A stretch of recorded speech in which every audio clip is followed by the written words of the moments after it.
Joining us here in the Situation Room, Queen Noor of Jordan. Your Majesty, thanks very much for coming in. Thank you, Wolf. How worried are you that the violence in Iraq is going to spill over into Jordan, for example? Because as you know, there are almost 1 million Iraqi refugees have fled to Jordan over the past 4 years?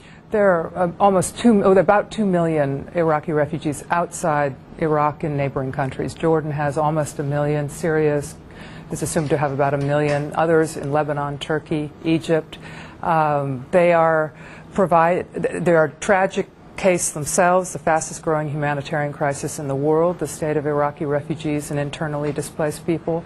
And there are in addition to the 2 million who have fled, there's other millions within Iraq, about 2 million who have been internally displaced. Right. And so they're very vulnerable within the country, and the 2 million outside are seeking shelter. Jordan has a tradition of providing shelter to refugees over the ages, and we are doing the best we can, but we're spending almost $1 billion a year now on the refugees. Hundreds of millions are being spent by Syria and other countries that are trying to take them in. It's an enormous drain on infrastructure, but also on our economies. A lot of these Iraqis, though, who have come to Jordan are relatively well-to-do. They've brought their money with them, and many of them are professionals. You can't deny that there has been a contribution to our economy in some respects, also driving up property and other prices, which is a great strain on others in the country.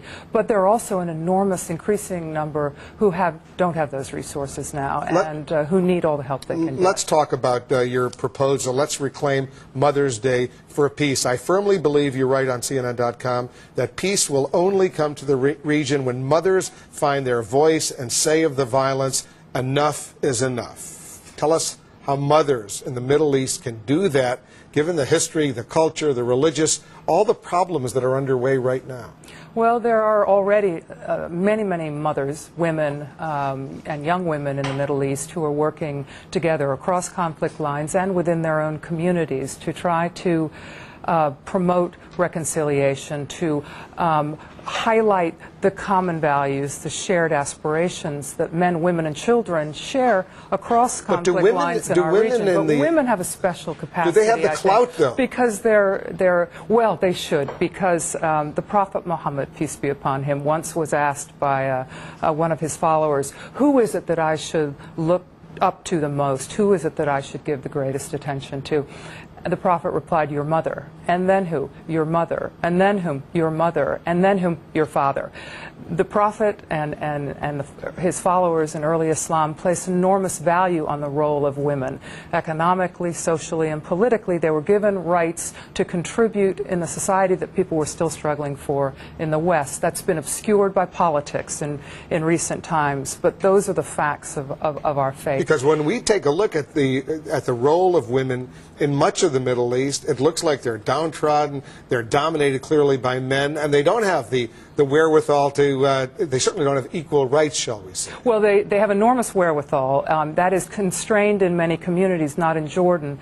Jordan is not the only country where women have equal rights under the Constitution, and have since the 1950s, and have equal right to work and to contribute, and are present at all levels of government and have been for decades.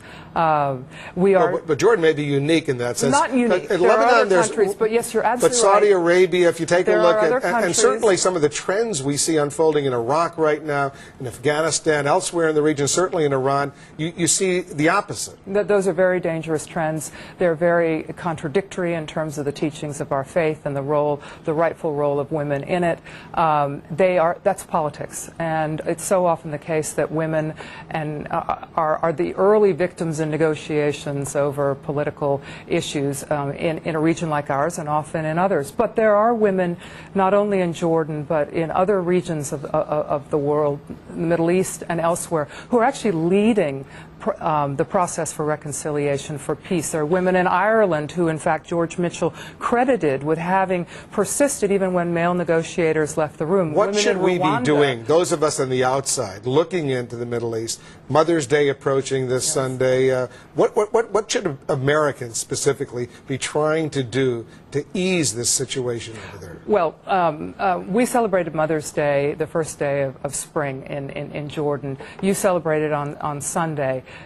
It was originally in the United States called Mother's Day for Peace, and that was the idea of a woman, Julia Howe, in 1870, I think it was, who, seeing the devastation of the Civil War and then of the Franco-Prussian War in Europe, decided it was time to unify women in the struggle for peace. And so American Mother's Day is, in fact, Mother's Day for Peace. That's its origin. And I think American mothers, as well as mothers throughout the world, have the ability to contribute, to support one another, to insist that policymakers focus on investing in the kinds of programs and projects, whether in Iraq or elsewhere in the Middle East, that will empower women and local communities to become self-reliant economically, but also to contribute their voices in decision-making. And that so often comes, especially where women are concerned, through the ability to participate economically. So the King Hussein Foundation, which I